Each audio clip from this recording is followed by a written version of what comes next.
Now coming to the further lecture of the pharynx, and the next subtopic of pharynx is structure of pharynx. In the structure of pharynx, we are going to see the structure of wall of pharynx. The wall of pharynx, it composed of 5 layers, and from inner to outer side, these layers are mucosa, submucosa, pharyngobasilar fascia,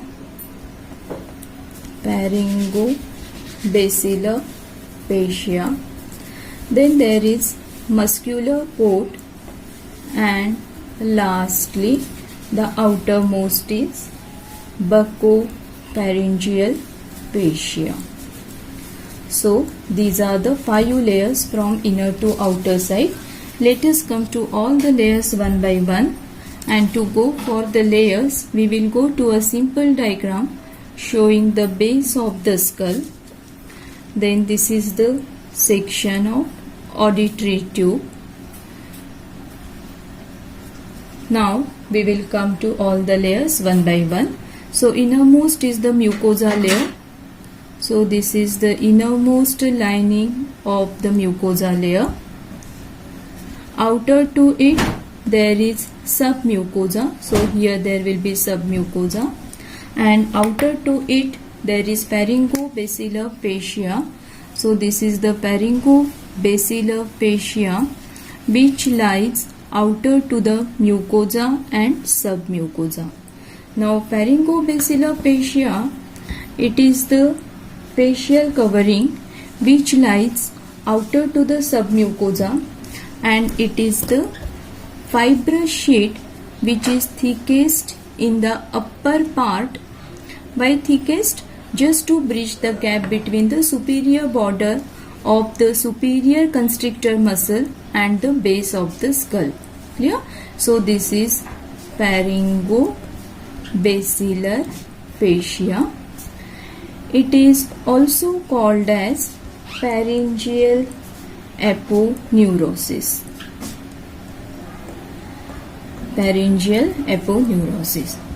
The superior border of the pharyngobasilar fascia or superior edge, it is attached to the base of the skull, including the basi-occiput. So we have seen that the roof of the pharynx is formed by the basi-occiput. So superior border is attached to the basi-occiput. It is also attached to the petrous temporal bone. It is also attached to the auditory tube, medial pterygoid plate, and pterygomandibular raphe. Whereas inferiorly we can say that pharyngobasilar fascia, it becomes thin and get lost inner to the muscular coat, and sometime it hardly extend beyond the superior constrictor muscle. So this is pharyngobasilar fascia. Then next, outer. So this is the inner aspect and this is the outer aspect. So next outer layer is the formed by 3 constrictor muscle, that is the superior constrictor muscle, middle constrictor muscle, and the inferior constrictor muscle. Now there are 3 more additional muscles because muscular coat of the wall of pharynx, it is formed by 2 layers, outer layer and the inner layer. Outer layer, it is formed by circular muscle layer, and inner layer, it is formed by longitudinal muscle layer. Then circular muscle layer, it is formed by 3 muscles, that is superior constrictor, middle constrictor, and inferior constrictors. Whereas longitudinal muscle layer again formed by 3 muscles, that is the stylopharyngeus muscle, salpingopharyngeus muscle, and third is palatopharyngeus muscle. Clear? So muscular coat formed by outer muscular and inner muscular. outer is formed by superior, middle and inferior, and inner is formed by stylopharyngeus, salpingopharyngeus and palatopharyngeus. To go in detail of the muscle layer, we have to go for another simple diagram which I will draw over here.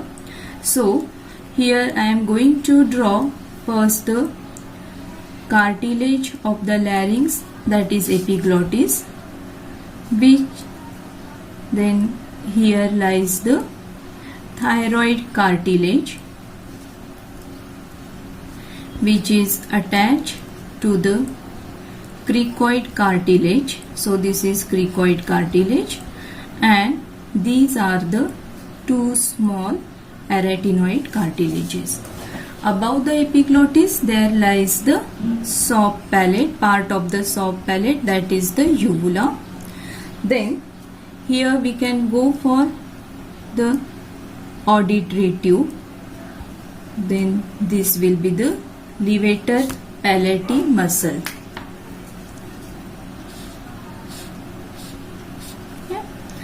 Then beyond the auditory tube, here we can go for the styloid process.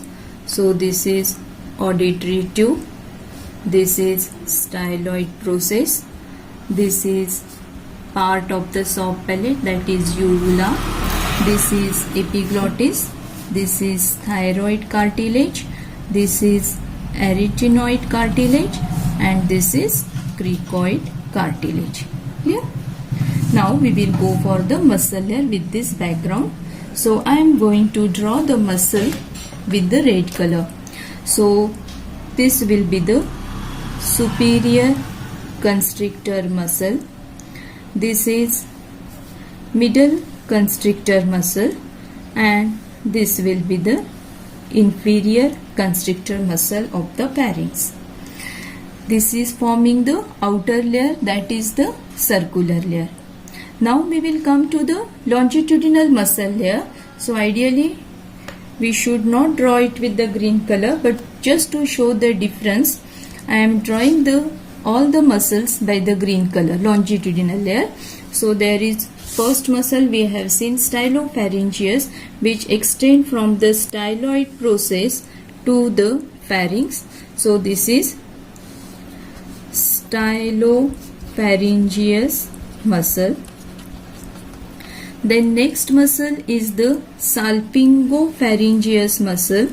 So this will be the salpingopharyngeus muscle. And lastly there is palatopharyngeus muscle.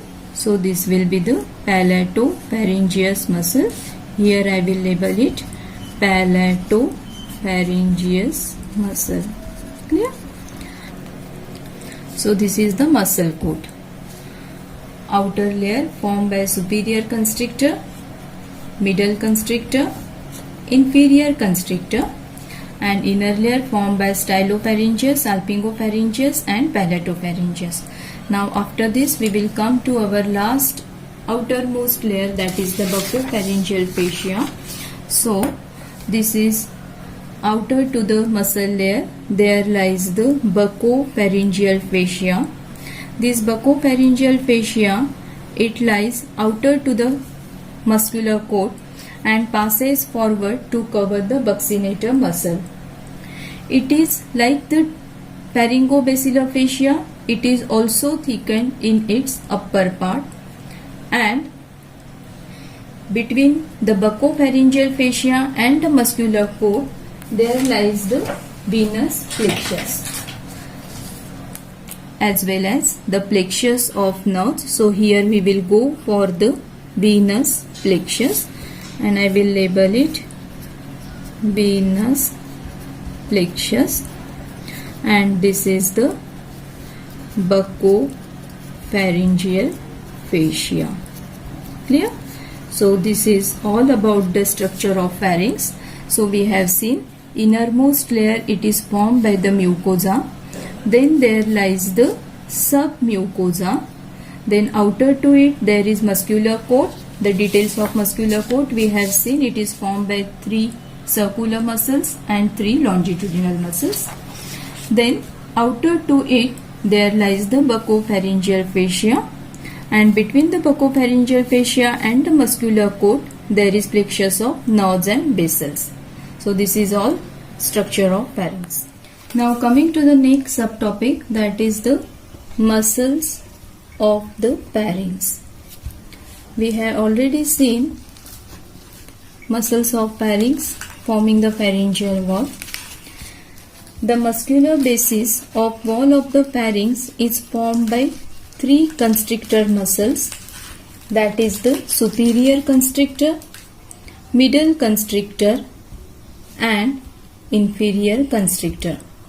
All these three muscles, they are so arranged that superior constrictor is overlapped by middle constrictor is overlapped by inferior constrictor. So suppose this is the superior constrictor muscle, it is overlapped by middle constrictor muscle, and middle constrictor on outer side it is overlapped by inferior constrictor muscle of the pharynx. As such, three cups, they are fitted in one another. Now you know that anterior to the pharynx lies the nasal cavity, oral cavity and the larynx.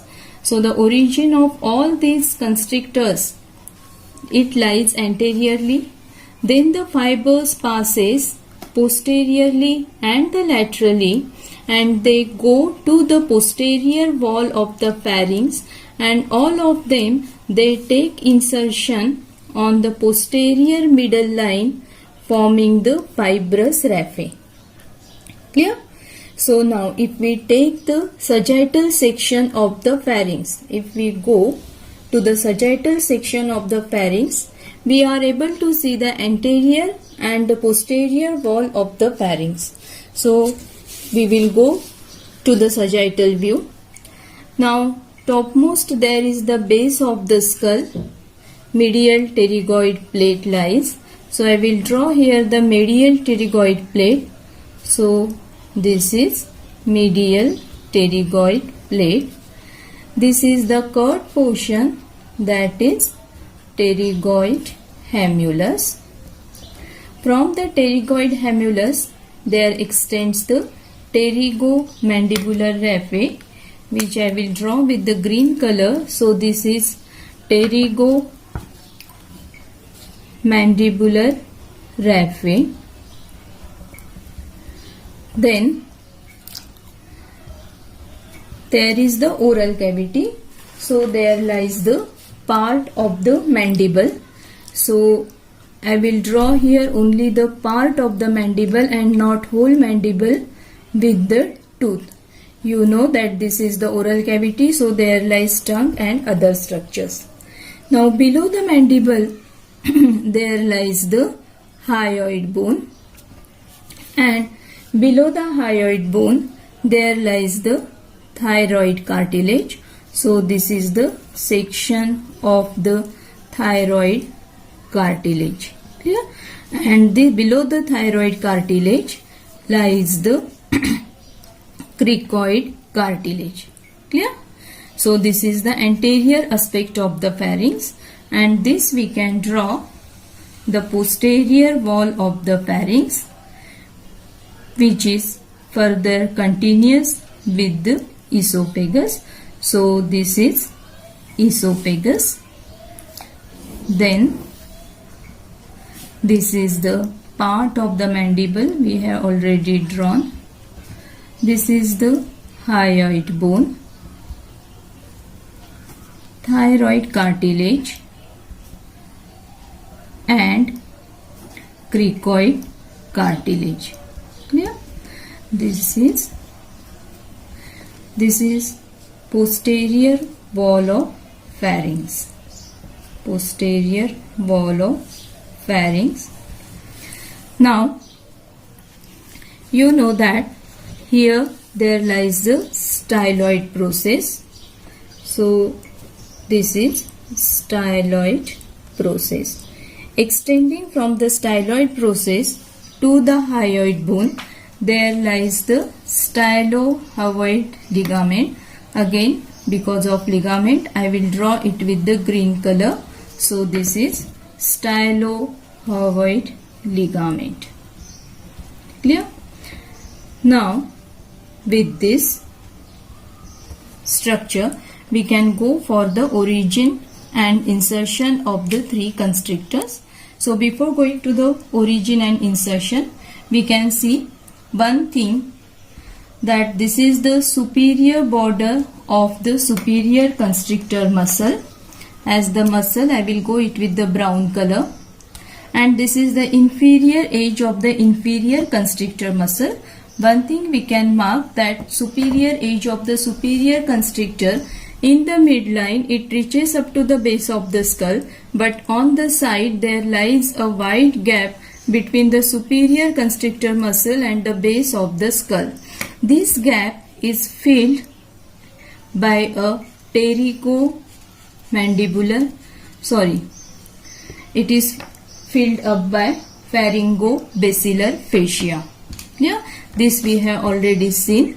So I will label it pharyngobasilar fascia, and to fill the gap between the superior constrictor and the base of the skull, it is thickened over here. Similarly, regarding the inferior constrictor, this is the inferior edge of the inferior constrictor muscle, which is further continuous with the muscles of the esophagus. Clear? So this is the superior edge of superior constrictor. This will form the stylohyoid ligament, and before going to origin insertion, I would like to draw the superior margin of the inferior constrictor muscle.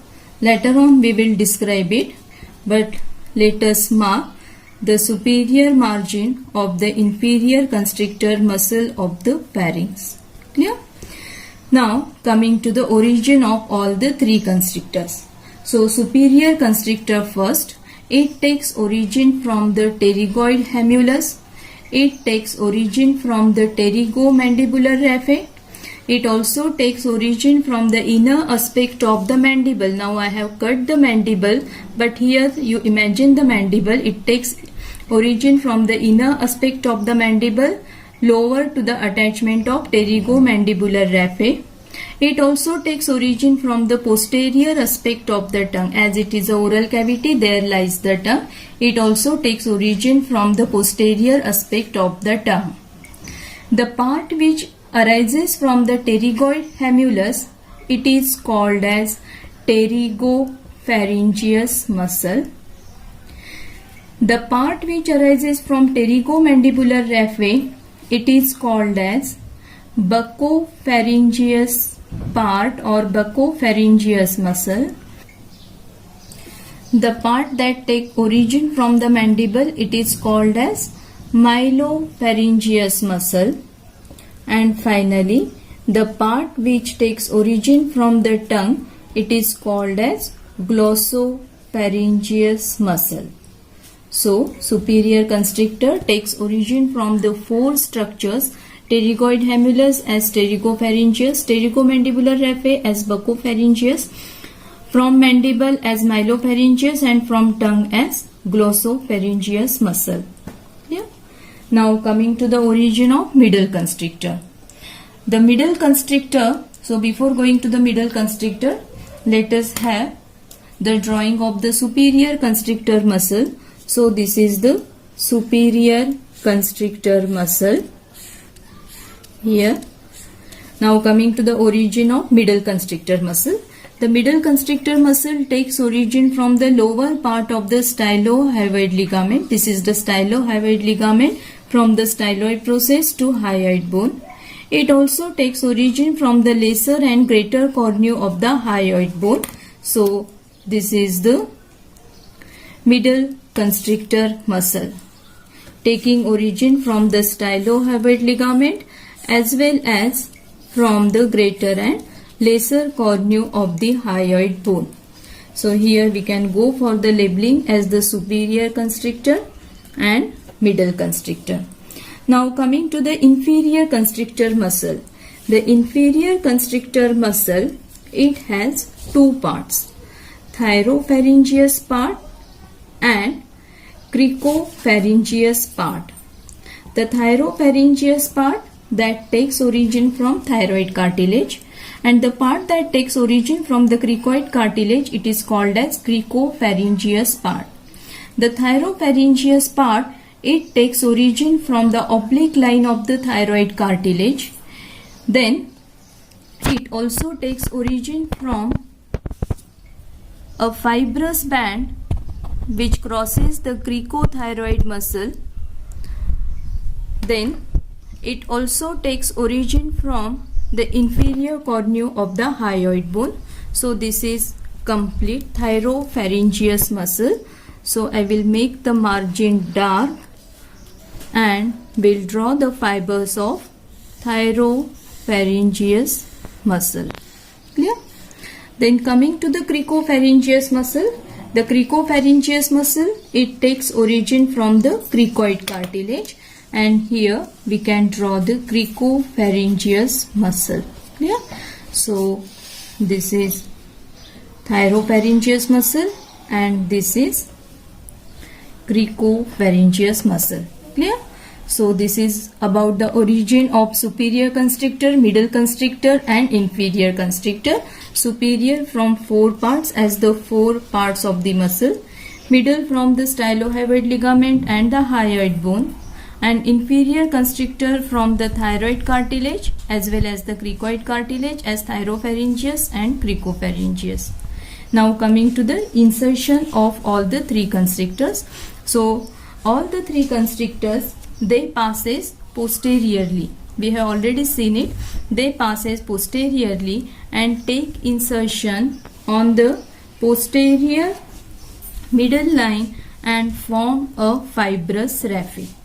Clear? All this they passes posteriorly and they form a median fibrous raphe. You can see that the upper end of median raphe, it is attached to the base of the skull. And where it is attached? It is attached to the pharyngeal tubercle, and all of you know that pharyngeal tubercle, it lies on the basi-occiput, that is basal part of occipital bone. Yeah? So this is all about the origin and insertion of constrictor. Now coming to the longitudinal muscles. So we know that there are 3 longitudinal muscles: stylopharyngeus, salpingopharyngeus, and palatopharyngeus muscle. Yeah. And we have seen already that this stylopharyngeus muscle, it arises from the styloid process, passes between the superior and middle constrictor, and then passes downward on the inner aspect of middle and inferior constrictor muscle of pharynx. Then palatopharyngeus, it arises from the side of the palate and passes on the inner aspect of superior, middle and inferior constrictor, whereas salpingopharyngeus, it comes from the auditory tube, passes on the inner aspect of superior, middle and inferior constrictor and get merged with the palatopharyngeus muscle. So these are the 3 muscles: stylopharyngeus, salpingopharyngeus and palatopharyngeus muscle. Now coming to the next subtopic, that is the structures between the pharyngeal muscles. Now for this we are going to see the structures in between. First, the gap above the superior constrictor muscle, then the structures between the superior and middle constrictor, then middle and inferior constrictor, and then between the inferior constrictor and the esophagus. So first coming to the structures which passes above the superior constrictor muscle. Now you can see that there lies a gap between the upper edge of the superior constrictor muscle and the base of the skull. This gap, it is called as sinus of Morgagni. And what are the structure passing through this gap? Through this passes the 4 structures, that is the auditory tube, then levator veli palatini muscle, then ascending palatine artery and palatine branch of ascending pharyngeal artery. Clear? Now for this we will go to one diagram. Now you can see over here that this is the arrangement of the superior, middle and inferior constrictor. Considering above there is the base of the skull, there is a gap between the superior border of the superior constrictor and the base of the skull. If we take a coronal section of this, we are able to see the cut section of the superior, cut section of the middle and cut section of the inferior. We will go to the same diagram now. So I am going to draw here the cut section of the superior constrictor muscle, cut section of the middle constrictor and cut section of the inferior constrictor muscle. Above there is base of skull. So what are the structure passing through it? This is the superior constrictor, middle constrictor and inferior constrictor. So the structure passing through it are the auditory tube. Then there is one muscle, that is levator veli palatini muscle, which is the muscle of soft palate. Then there is one artery, that is the ascending palatine artery and palatine branch of ascending pharyngeal artery. So this is auditory tube, levator veli palatini muscle. This is ascending palatine artery and ascending palatine branch of ascending pharyngeal artery. Now coming to the structure between superior constrictor and middle constrictor. So we know that here there is styloid process. From the styloid process we have seen that there arises stylopharyngeus muscle which passes in between the superior and middle constrictor. Then along with it there lies glossopharyngeal nerve. So what are the structure passing between superior and middle constrictor are stylopharyngeus muscle and glossopharyngeal nerve. Now coming to the structure between middle constrictor and inferior constrictor. So the thyrohyoid membrane between the middle and inferior constrictor, it is pierced by three structures. So these are internal laryngeal nerve, superior laryngeal artery and superior laryngeal vein. So to label this is internal laryngeal nerve and these two are superior laryngeal vessels.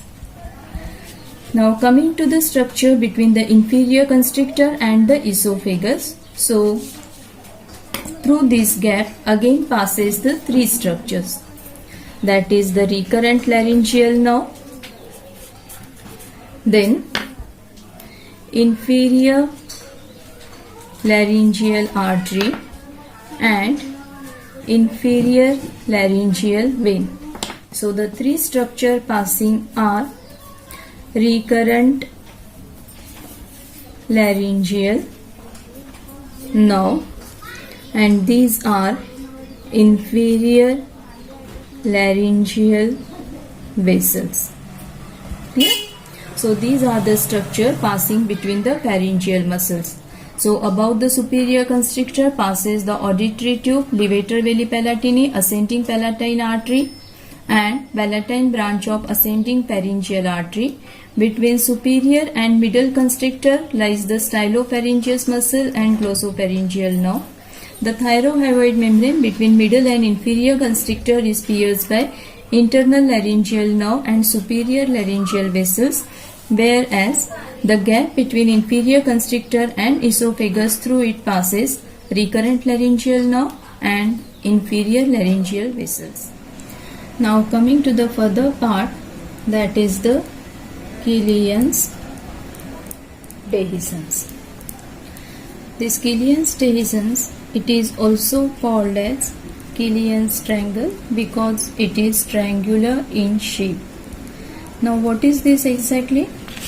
Now if we go for the posterior wall of the pharynx, this is the posterior aspect of the pharynx, lower down. It is continuous with the esophagus. Now this is the median fibrous raphe, where there is insertion of all the three constrictors. Now we know that the three constrictors, they are so arranged that superior constrictor, it is overlapped by middle constrictor, and middle constrictor, it is overlapped by inferior constrictor. In this arrangement, the lower part of the inferior constrictor, which is divided into two, that is the thyropharyngeus and cricopharyngeus. The lower part of the thyropharyngeus, it is a single sheath of muscle because it is not overlapped by the superior constrictor or the middle constrictor muscle, and therefore there lies a weak part. Now this weak part, it lies below the level of the vocal cord or the upper lamina, upper part of the cricoid lamina, and it is limited inferiorly by means of cricopharyngeal sphincter. Yeah. So this is thyropharyngeus muscle. Now if we go for the posterior wall, there is superior constrictor, middle constrictor, all this. We will go directly to the inferior constrictor muscle. So this is thyropharyngeus muscle, and this is the cricopharyngeus muscle. Lower down, it is continuous with the esophagus. Yeah. So this weak part, which lies below the level of the vocal cord and downward or inferiorly by the cricopharyngeal sphincter, this portion, it is called as Killian's dehiscence. Clear? Now what is its importance? The outpouching of Killian's dehiscence lead to pharyngeal diverticulum. This pharyngeal diverticulum, it is common in animals like pig. Now the formation of pharyngeal diverticulum, it is attributed to neuromuscular incoordination. And why neuromuscular incoordination? Because of the different nerve supply of the two muscles, that is thyropharyngeus and the cricopharyngeus. Now the thyropharyngeus muscle, which is propulsive in action, thyropharyngeus, it is supplied by means of pharyngeal plexus, whereas the cricopharyngeus, which is sphincteric in action, it is supplied by recurrent laryngeal nerve. Now normally when the thyropharyngeus contract, the cricopharyngeus get relaxed, so there is passage of food bolus in the forward direction. But if the cricopharyngeus fails to relax when the thyropharyngeus contract, the food bolus, instead of passing forward, it passes backward and tend to form the pharyngeal diverticulum. Yeah. So this is Killian's dehiscence and its importance. Now coming to the other headings, that is nerve supply, blood supply, venous drainage and lymphatic drainage. So first let us see the nerve supply. Now pharynx, it is supplied by pharyngeal plexus, which lies on the middle constrictor muscle, and this pharyngeal plexus, it is formed by pharyngeal branch of vagus nerve. Then it is also formed by pharyngeal branch of glossopharyngeal nerve and pharyngeal branch of superior cervical parasympathetic ganglion. Yeah. So pharynx, it is supplied by pharyngeal plexus. Now coming to the motor nerve supply, that means supply to the muscles. Now motor nerve supply, it is derived by the cranial accessory nerve through the branches of vagus, and this is responsible to supply all the muscles of pharynx except which muscle? Except stylopharyngeus muscle. And stylopharyngeus, as it is derived from the third arch, it is supplied by means of glossopharyngeal nerve. Then inferior constrictor muscle, it receives additional supply from external laryngeal nerve and recurrent laryngeal nerve. Yeah? So this is the motor nerve supply by cranial accessory nerve, which is responsible to supply all the muscles of pharynx except stylopharyngeus, which is supplied by glossopharyngeal nerve, as it is derived from third arch. Then inferior constrictor receives additional supply from external laryngeal nerve and recurrent laryngeal nerve. Now coming to the sensory supply. Now the sensory fibers from the pharynx, they are carried mostly by glossopharyngeal nerve and partly by vagus nerve. Clear? Then nasopharynx, it is supplied by maxillary nerve, whereas soft palate and tonsil, it is supplied by lesser palatine nerve and glossopharyngeal nerve. Clear? So this is sensory nerve supply, which is carried from pharynx mostly by glossopharyngeal nerve, partly by vagus. Nasopharynx, it is supplied by maxillary nerve, soft palate and tonsil by lesser palatine nerve and glossopharyngeal nerve. Now coming to the taste sensation. The taste sensation from the pharynx, they are carried by internal laryngeal branch of vagus nerve. Clear? So taste sensations, they are carried by internal laryngeal branch of vagus nerve. Finally, coming to the secretomotor nerve supply, that is the parasympathetic nerve supply. So this supply, it is given by lesser palatine branch of pterygopalatine ganglion. So secretomotor supply, that is the parasympathetic supply, it is by lesser palatine branch of pterygopalatine ganglion. So this is about the nerve supply. Now coming to the blood supply. Now pharynx, it is supplied by following arteries. So which arteries? Ascending pharyngeal branch of external carotid artery, then ascending palatine and tonsillar branch of facial artery.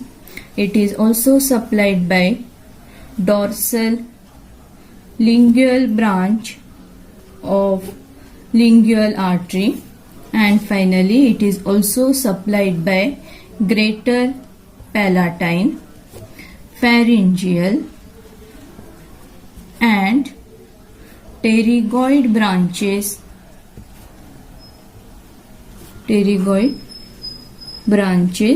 of maxillary artery. Clear?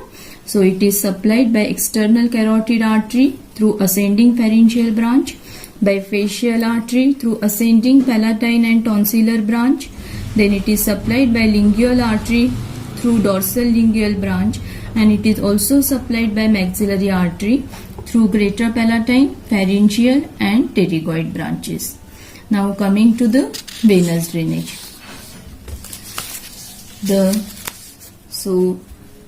Venous drainage. The veins from the pharynx, they form a venous. The veins from the pharynx, they form the venous plexus on posterolateral aspect of the pharynx, which finally drains into internal jugular vein and facial vein. Clear? Internal jugular vein and facial vein. So this is the venous drainage. Now coming to lymphatic drainage. The lymph from the pharynx, it is drained into two group of lymph nodes, that is the retropharyngeal group of lymph nodes and deep cervical group of lymph nodes. So two group of lymph nodes, retropharyngeal and deep cervical. Now coming to the clinical anatomy. So in clinical anatomy, we have to see the 2 points. One is dysphagia. So what is dysphagia? If there is difficulty in swallowing, that condition is called as dysphagia. And second is pharyngeal diverticulum, which is nothing but the outpouching of Killian's dehiscence that we have already seen in detail. Yeah.